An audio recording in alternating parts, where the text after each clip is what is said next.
Olá, começa agora na sua TV Assembleia o Contraplano, programa que a cada semana vai abordar temas debatidos no Parlamento e assuntos de interesse da população. Aqui nessa bancada vamos tratar de cidadania, políticas públicas e direitos humanos. No programa de estreia vamos conversar sobre educação pública, traçar um panorama do ensino médio e ensino superior oferecido em nosso estado, conhecer os desafios e rumos dessa que é considerada uma das principais áreas para o desenvolvimento humano. O Contraplano está começando.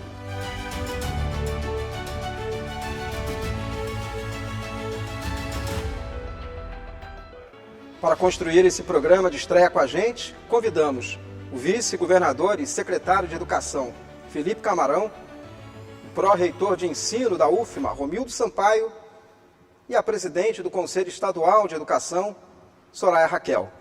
Obrigado por virem. Eu queria que a gente pudesse começar falando um pouco sobre aquilo que são os desafios da educação no Maranhão, tanto do ponto de vista daquilo que é a educação básica, mais voltado para o ensino médio, para o ensino superior, e também como é que o Conselho observa isso como órgão de fiscalização. Começando pelo senhor, secretário. Senhora, é um prazer estar aqui nessa bancada contigo, falando com o professor Romildo, que é meu colega da Universidade Federal do Maranhão, onde sou professor até hoje, faço questão de permanecer em sala de aula até hoje, e com a professora Soraya, estimada amiga, e que tem feito um grande trabalho no Conselho Estadual de Educação. Olha, os maiores desafios que nós temos hoje, relativos ao ensino médio na educação pública, dizem respeito, em primeiro lugar, à recuperação da aprendizagem nessa chamada era da pós-pandemia. Realmente é algo que ainda nos preocupa muito, que a gente está trabalhando junto com as nossas escolas, com as nossas unidades regionais de educação e com os nossos educadores e educadoras, porque passamos por um longo período em que as escolas não funcionaram presencialmente e os nossos estudantes que estão no terceiro ano do ensino médio, portanto que vão fazer o vestibular, que vão fazer o Enem, passaram pelo menos o primeiro ano, né? O nono e o primeiro ano sem aulas 100% presenciais. Então, no ano passado, no segundo ano, já tiveram esse retorno e neste ano nós vamos intensificar esse processo de recuperação das aprendizagens, especialmente em língua portuguesa e matemática, mas não apenas. Uma outra grande preocupação que nós temos diz respeito a esse retorno pós-greve, né? Nós tivemos na rede estadual, isso é público e notório, um período aí de aproximadamente 3 semanas sem retorno das aulas em razão da greve em algumas escolas, outras escolas voltaram, outras escolas estavam parcialmente funcionando, e nós também readequamos o nosso calendário, cada escola com a liberdade, junto com seus professores e educadores, de retomar esse ensino na chamada pós-greve, e a gente também tem que intensificar esse período da recuperação das aprendizagens.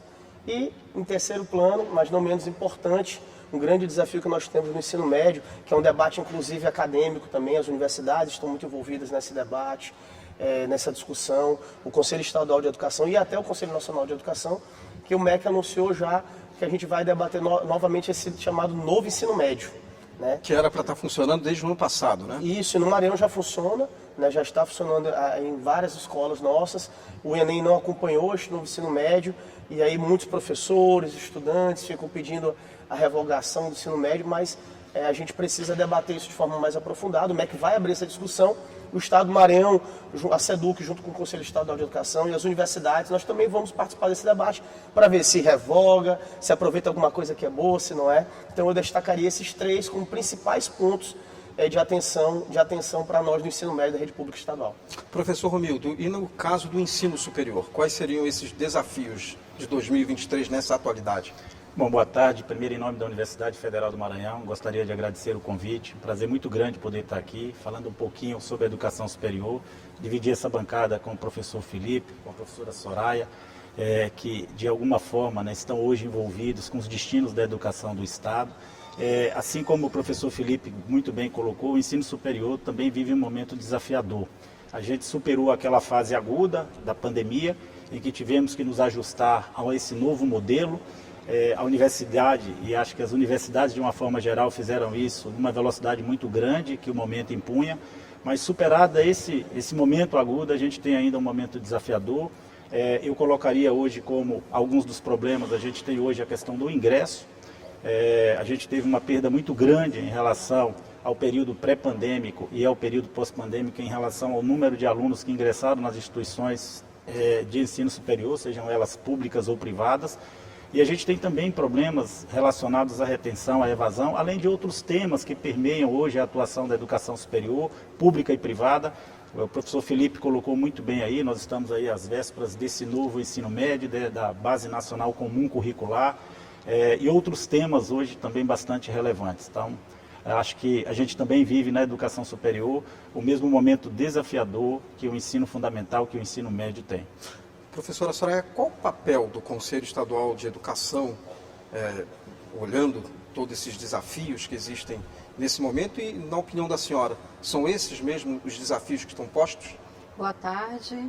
Quero agradecer pelo convite, por estar aqui neste momento discutindo um tema tão importante, educação.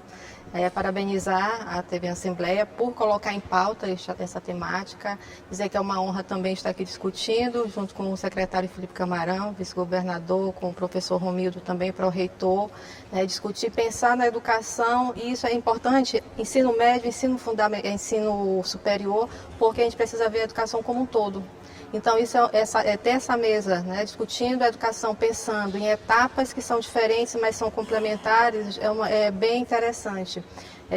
Então, nesse sentido, o Conselho Estadual de Educação, enquanto um órgão normativo do Sistema Estadual de Educação, conforme está na legislação, na Constituição Federal, que atende desde as escolas da rede pública estadual, como as escolas privadas, do ensino fundamental, ensino médio e as instituições de ensino superior da rede estadual. Então, todas essas instituições fazem parte do sistema. Nós observamos todas essas questões e temos uma grande responsabilidade de regulamentar, de trazer as normativas e fazer o acompanhamento para poder também apresentar proposições.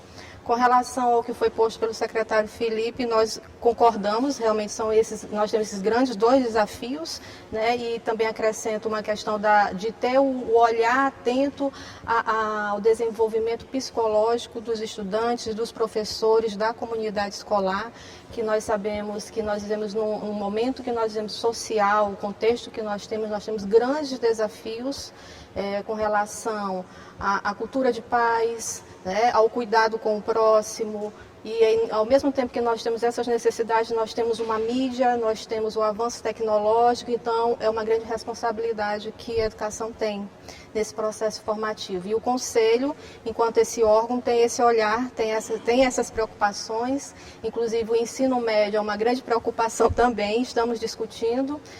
Desde que foi implantado o ensino médio no Estado, nós fizemos um comitê de implementação envolvendo várias instituições, e aí SEDUC, Sindicato de Professores, representantes de estudantes, as casas familiares rurais, para que nós pudéssemos fazer continuamente esse debate.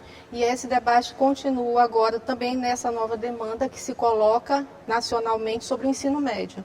Se os professores e estudantes estão apresentando as necessidades de revisão, colocando algumas questões, acho que nós precisamos parar e discutir e perceber, ver qual é o objetivo realmente do ensino médio. Qual é o ensino médio que nós queremos oferecer aos estudantes, à juventude?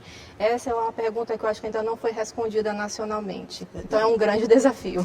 E aproveitando esse gancho da Raquel, e que vocês também citaram, secretário, o Estado, você dizia, já implementou esse novo ensino médio, em certa medida, né? Uhum. Mas o senhor é favorável a esse novo ensino médio, e por quê? E por que há essa discussão de se revogar o ensino médio em nível nacional? A discussão de se mudar, de falar sobre o novo ensino médio, se deveu aos resultados ruins dos nossos estudantes do Brasil, tanto das escolas públicas quanto das escolas particulares. O nível de aprendizagem de um estudante que terminava o terceiro ano de ensino médio, e eu repito, isso é índice nacional, e das escolas públicas e particulares estava muito abaixo do esperado, tanto em língua portuguesa quanto em matemática. Para que vocês tenham uma ideia, aproximadamente 27% dos estudantes conseguiam fazer operações básicas quando concluíam o terceiro ano do ensino médio, como, por exemplo, 4,3,17. Isso antes do novo ensino médio? 3,17. Sim, há 2 ou 3 anos atrás, menos de 40% tinham conhecimento pleno de interpretação de texto correta. Então, e os resultados de ingresso no ensino superior muito abaixo daquilo que nós esperávamos comparado com outros países. Então, se precisava realmente fazer uma mudança. O que aconteceu foi que esse novo ensino médio surgiu por meio de medida provisória, de forma abrupta, e aí pegou muita gente, assim, sem estar preparado para isso, sem um debate aprofundado, tanto com as academias, com as universidades, também como com as escolas públicas, com os secretários e secretárias estaduais de educação. Mas, dito isso, eu sou a favor de que haja uma reformulação no currículo do ensino médio, mas não da forma que foi feita. Podemos, inclusive, aproveitar algumas coisas que são interessantes deste novo ensino médio, como, por exemplo, o projeto de vida, né, para os nossos jovens, para os nossos estudantes, porque abre perspectivas novas. Mas, ao mesmo tempo, a gente precisa retomar disciplinas ou componentes curriculares, né, como nós chamamos, importantes, como filosofia, sociologia, artes, enfim, outros, né, componentes curriculares que perderam carga horária, física, química. Então a gente precisa rever isso, porque senão a gente vai ter, realmente, nós não teremos estudantes bem preparados ao fim do ensino médio. E de que forma essa reformulação impacta no ensino superior? Traz algum impacto, professor? Bom, sem dúvida. A gente tem hoje um problema sério de ingresso, como eu falei há pouco, né? Para termos uma ideia, 42% dos alunos que terminam o ensino médio não estão no ensino superior. No caso do Brasil, nós teremos dificuldades sérias para cumprir a meta do Plano Nacional de Educação, que prevê que até 2024 a gente pudesse ter 33% dos alunos, dos estudantes com 18 a 24 anos dentro do ensino superior. Hoje esse número não se aproxima de 22%. No caso do Maranhão, a gente tem ainda números um pouco piores, né? O Maranhão tem uma taxa líquida de ingresso no ensino superior na faixa de 18 a 24 anos que não alcança 10%. Essa é a pior taxa do país. Então é claro que esses números demonstram cabalmente, né, que algum tipo de reforma precisava ser feita nesse modelo que imperava no nosso ensino médio. Como o professor Felipe bem colocou, e a gente tem visto aí, esse debate ele ainda está permeado por muita discussão, e acredito que a revogação pura e simples não seria o resultado mais apropriado. O que eu acho é que o governo acerta quando chama novamente todos os atores envolvidos para iniciar um debate, para ver os prós e os contras. Concordo que a ideia dos ciclos formativos não pode ser totalmente abandonada. Concordo que o debate tem que ser revisto, porque o ensino público e o ensino privado, eles têm características diferentes, de modo até a permitir que os alunos que estão nos dois sistemas possam ter igualdade de condições, quando a gente fala, por exemplo, em ampliar a carga horária para cada ano de 800 para 1.000 horas, né? Então, eu acho que todas essas questões devem permear, e aí sim, acho muito acertado, não a revogação pura e simples, mas a retomada do debate para ver o que é possível aproveitar. Porque, sem dúvida, há uma certa descrença que, isso eu acredito, foi aprofundado, foi intensificado durante a pandemia, no término do ensino médio e ingresso na universidade. A gente tem uma taxa líquida de 15 a 17 anos no ensino médio de 67%, que são números muito bons. Mas quando a gente olha de 18 a 24 anos, a gente ter 22% desses jovens dentro da educação superior, e mais, se a gente olha os números de 25 anos em diante, a gente tem um número um pouquinho superior a isso, 23%. Se nós compararmos com os países da OCDE, esse número alcança 47%. Quase a realidade é muito mais do que o dobro. A realidade é que a gente hoje tem poucos alunos ainda no nosso ensino superior. E, professora Raquel, isso também é uma realidade para as escolas particulares, essa dificuldade de implantação desse novo ensino médio aqui no Maranhão? Com relação a um aspecto que a gente precisa destacar é que o ensino médio, essa lei é para todas as instituições de ensino, né, do ensino médio. Então, tanto a rede privada como a rede pública tem a obrigatoriedade de implantar. Então, todas as escolas também da rede privada estão fazendo as adequações curriculares para o cumprimento da lei, porque a gente precisa destacar que a lei altera o LDB. Então, não é simplesmente não atender que é a lei de diretrizes e bases da educação nacional. Então, está lá. Os alunos que não cumprirem dentro do que está posto no LDB, a certificação também não vai ter validade. Então, a gente tem uma questão legal. Quando começou essa discussão de base nacional comum curricular, que ainda foi em 2014, aqui nós fizemos grandes seminários também no estado do Maranhão, foi inclusive um dos maiores que teve no país, foi o do Maranhão, discutindo base para que todas as instituições de ensino, independente de localidade e de rede, tenham a mesma composição curricular, é claro, observando as realidades diferenciadas, né, as especificidades. Então, essa discussão começou em 2014 e teve desde a educação infantil ao ensino médio, educação infantil, ensino fundamental e ensino médio. Quando chega no ensino médio, nós tivemos alguns problemas na discussão que aconteceu nacionalmente, né? Nós tivemos 3 versões e quando chegou na terceira versão, o MEC encaminhou uma versão que não havia sido também discutida nos estados. Então, os estados estavam discutindo um formato de componentes curriculares, de repente veio uma versão num formato de áreas de conhecimento. Então, esse também é um dos problemas que está em discussão, né? Nessa lei nós temos 1.200 horas de itinerários formativos e 1.800 de base comum. Será que essas 1.800 horas é uma carga horária suficiente para nós trabalharmos a base nacional comum curricular, né, como o secretário Filho falou anteriormente? A gente precisa ver porque as redes tiveram que se reorganizar, algumas no estado do Maranhão permaneceram com os componentes curriculares, ao contrário de alguns estados que não permaneceu com componentes, colocou só em área, mas o estado teve essa preocupação de não fragilizar o ensino médio, porque a gente precisa ter esse cuidado, não fragilizar essa formação do estudante. E a gente sabe que ao mesmo tempo que a gente tem que discutir esses aspectos formativos, de aspectos psicossociais, precisamos também garantir uma fundamentação para esse estudante, porque ele vai continuar nesse processo. Então, são várias questões que estão envolvidas nessa discussão da revogação ou não, ou revisão do ensino médio, e que a gente precisa realmente discutir, pensar qual é a educação que nós queremos oferecer, qual é a formação, o que é que esperamos. Obrigado. Chegamos ao final do primeiro bloco, né? A gente vai para um rápido intervalo e na volta continuamos a nossa conversa sobre educação. É um instante só.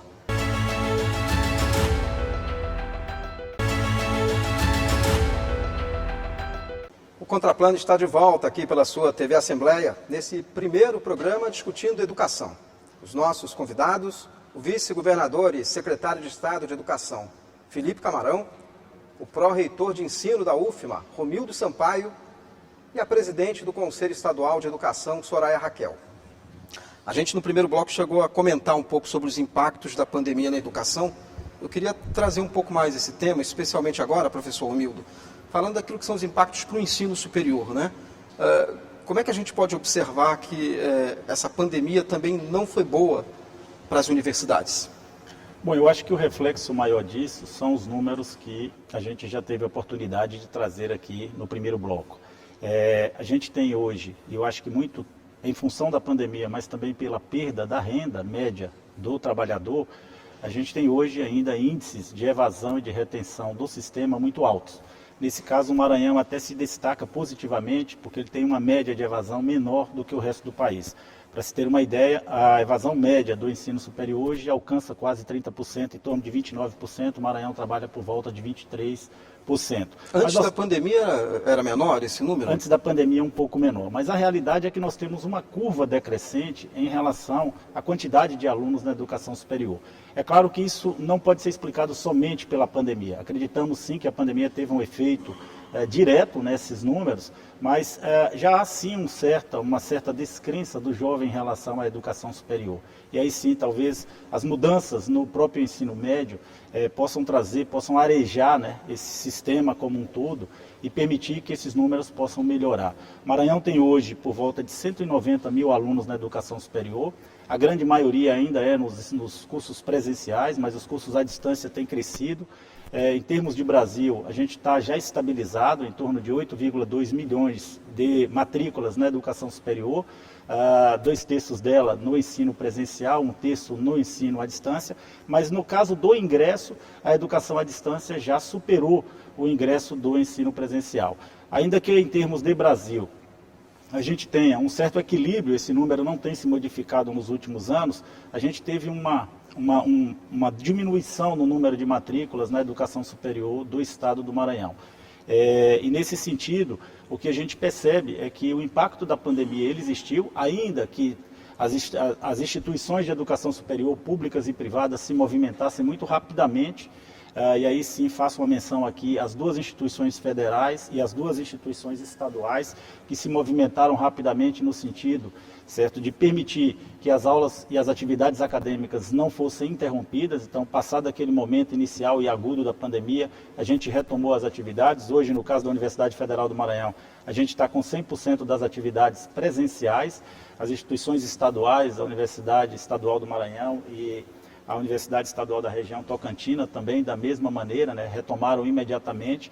Então, eu acho que a pandemia impôs esses desafios e, de certa forma, a esses desafios se somaram também um desafio anterior, que, como eu disse anteriormente, né, que era em relação ao acesso à educação superior. Então, a gente tem sentido isso e eu acho que isso tem exigido das instituições como um todo soluções inovadoras, né, em relação a essa situação. Até por esse aspecto dessas soluções inovadoras, professora Soraya, a gente sempre tende a falar desses impactos da pandemia de um ponto de vista negativo, né, que de fato existiu, que é a evasão escolar.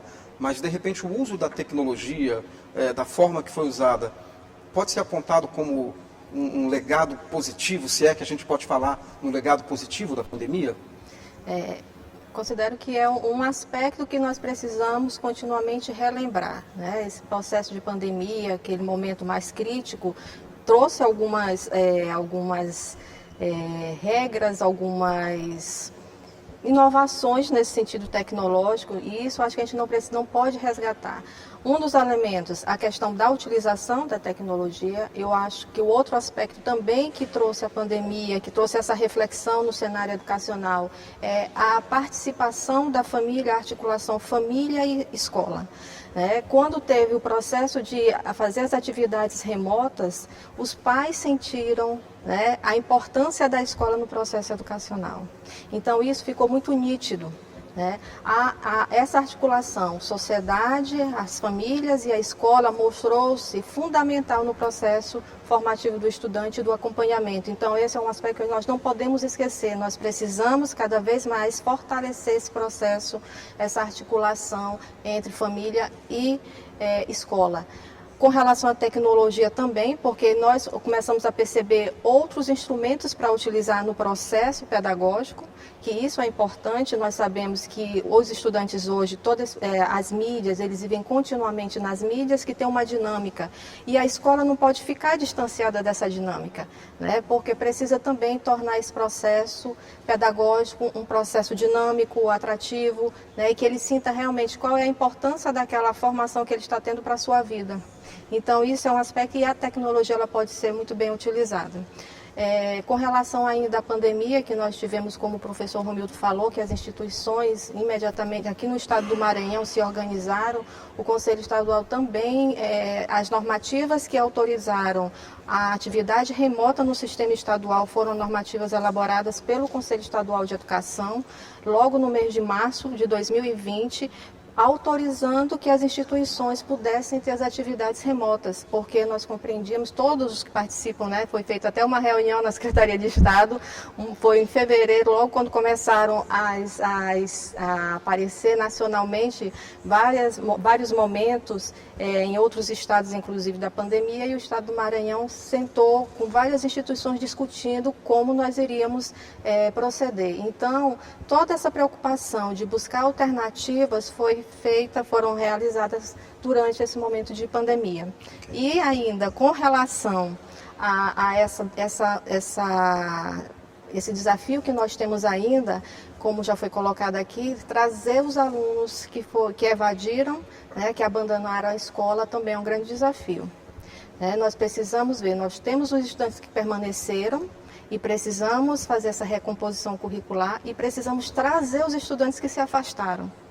E pensando nisso também, o Conselho Estadual, em 2021, fez uma resolução fortalecendo esse processo de busca ativa, autorizando e orientando as instituições de educação básica, principalmente, a fazer esse fluxo contínuo de matrícula, porque às vezes a rede faz todo um processo de busca e quando chega na escola, o estudante não é aceito porque não está no período de matrícula. Então a gente precisa rever essa posição, né, e compreender que é um direito à educação. Então ele pode chegar naquele momento e a escola tem a obrigação também de se reorganizar para poder atender aquele estudante. Okay. E no ensino médio, secretário, qual foi esse impacto maior que a gente pode perceber, o senhor falava no primeiro bloco da questão do déficit de aprendizagem, um pouco, que é um desafio que o senhor tem como gestor da pasta da educação nesses próximos anos. Quais seriam outros impactos que o senhor observa? O principal impacto que nós tivemos foi relativo à educação infantil e à alfabetização. A alfabetização na idade escolar restou muito prejudicada. Entre todas as etapas da educação, não tenha dúvida de que a educação infantil, especialmente o iniciozinho ali do ensino fundamental, ou seja, crianças entre 6, 8, 9 anos, foram as mais prejudicadas. Porque é o período em que a legislação, que a pedagogia aconselha, determina a alfabetização dessas crianças. Então você imagina que crianças pobres, crianças humildes, né, de famílias com muitos pais e mães analfabetos, como é que elas iam aprender? Como é que elas iam ser alfabetizadas durante esse período? Então eu julgo que o nosso principal problema, e isso vai ter um reflexo nos próximos 10 anos, infelizmente, tanto na educação pública quanto particular, por isso que a gente fala tanto em recomposição curricular, em recuperação das aprendizagens, isso sem falar, é claro, do lado psicológico, como disse a professora Soraya, porque também é nessa idade que se forma a personalidade da pessoa. Como é que pode se dar essa recomposição, professor, secretário? Com reorganização curricular, com extensão de carga horária, com atividades complementares, isso é fundamental em todas as escolas. E a gente tem que fazer isso continuamente. A matrícula com fluxo contínuo, por exemplo, é um desses mecanismos. A busca ativa hoje, ela também deve ser um mecanismo importante das escolas, especialmente das escolas públicas, ou seja, permanentemente trazer a criança de volta para a escola. E também o foco na aprendizagem. A gente precisa tornar a aprendizagem mais atrativa. Essa também foi uma das intenções da reforma do ensino médio, né? Fazer com que o uso de alternativas do processo de ensino-aprendizagem mais adequadas ao século XXI, e não aquele modelo de ensino jesuítico, né, como a gente teve no Brasil durante tantos anos, viesse à tona. Por outro lado, positivamente, eu quero reforçar o que disse a professora Soraya: se todo mal traz um bem, né, o bem que adveio da pandemia foi, de fato, o uso das tecnologias educacionais. Hoje, nossos professores da rede estadual estão amplamente familiarizados com o uso de tecnologias educacionais. Então, a tecnologia, o celular, o computador, a internet, longe de ser nosso inimigo, em sala de aula, hoje se torna um dos nossos maiores aliados. Agora, esse uso das tecnologias, professor Romildo, acaba sendo uma dificuldade para quem mora mais distante, no interior do estado, para o movimento de interiorização da universidade, ou mesmo de outros níveis de educação? Sem dúvida, né? Esse também foi um outro problema que as instituições e os diferentes níveis e modalidades de ensino tiveram que lidar. Superada essa questão de se familiarizar, de se apropriar das tecnologias de informação e comunicação aplicadas à educação, nos seus diferentes níveis, a gente teve também que permitir e criar mecanismos para que essas tecnologias pudessem estar acessíveis às diferentes regiões do estado, né, e às diferentes classes sociais. E nesse sentido, o trabalho feito pela Secretaria Estadual, acho que o Conselho teve um papel importantíssimo como órgão a quem cabe avaliar, regular e supervisionar os diferentes níveis de ensino no estado. E no caso da educação superior, falando um pouco pela Universidade Federal do Maranhão, a gente fez um amplo programa de cessão de chips, né, com dados, e de distribuição de tablets, justamente para poder alcançar essa parcela da população que não tinham condições. A gente tem hoje no ensino superior, a Universidade Federal do Maranhão não é diferente, cerca de 70% do nosso público tem renda mensal familiar média menor que um salário mínimo.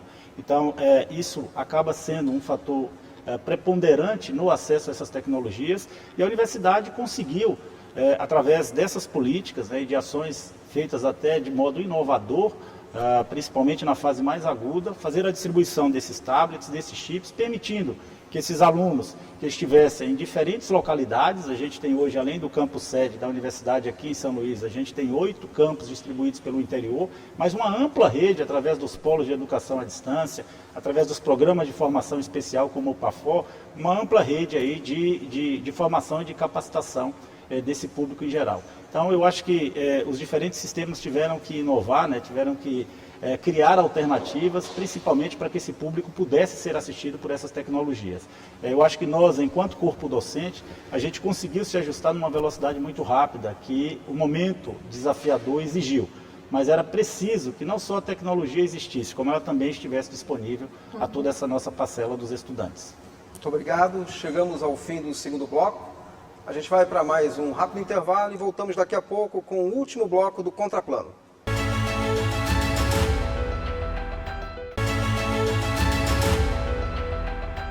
Voltamos para o último bloco do programa Contraplano, aqui pela sua TV Assembleia. Hoje discutindo educação. Estamos recebendo o vice-governador e secretário de Estado de Educação, Felipe Camarão, o pró-reitor de ensino da UFMA, Romildo Sampaio, e a presidente do Conselho Estadual de Educação, Soraya Raquel. Bom, a gente tem falado nos 2 blocos anteriores um pouco desse panorama, das dificuldades. Eu queria começar agora esse terceiro bloco falando do papel do professor.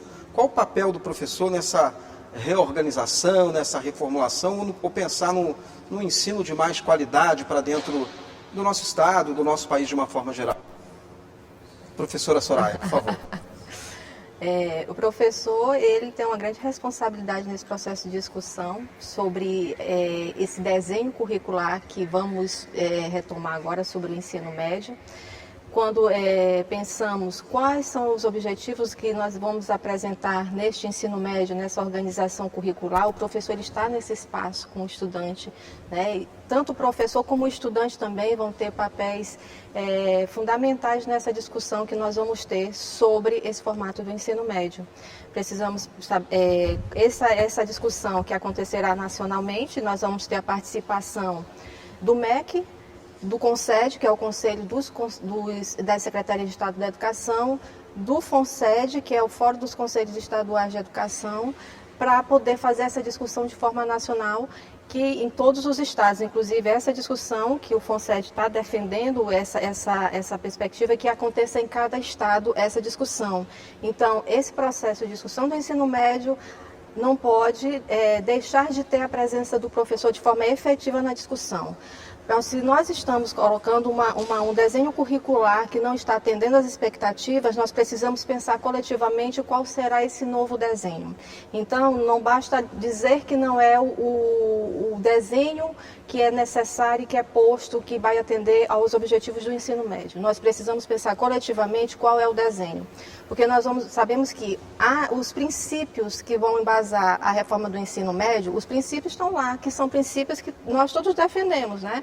Que é a questão da investigação científica, da criatividade, do protagonismo, mas nós precisamos ver como nós vamos utilizar esses princípios para fazer esse desenho curricular, para que nós possamos alcançar os objetivos. Então, essa discussão, ela envolve professor, ela envolve estudante, ela envolve gestores, ela envolve todos que estão e que fazem parte desse processo educacional. Secretário Felipe Camarão, o professor tem um papel fundamental nessa história.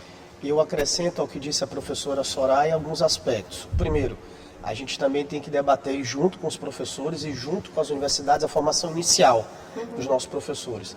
É muito importante isso, que a gente debata dentro das licenciaturas e dentro desse processo de formação inicial e continuada dos nossos educadores e educadoras, como a gente pode melhorar o papel do professor em sala de aula. Segundo aspecto, gestão escolar.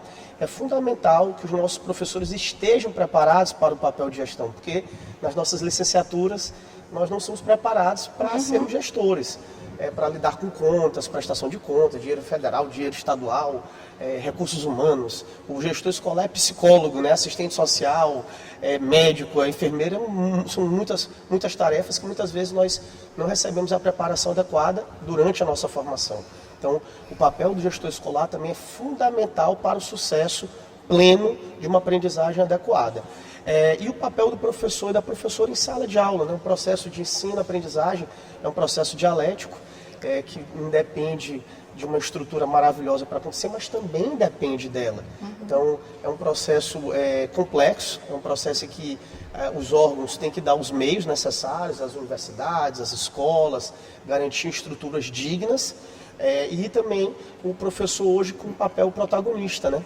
Quando a gente fez a busca ativa escolar, uma parceria da Secretaria de Estado da Educação, do Conselho Estadual, da Unicef, todo mundo articulado com as prefeituras, com as secretarias municipais, quem ia lá na casa do estudante conversar com a família, conversar com ele para voltar para a sala de aula, eram os professores, né?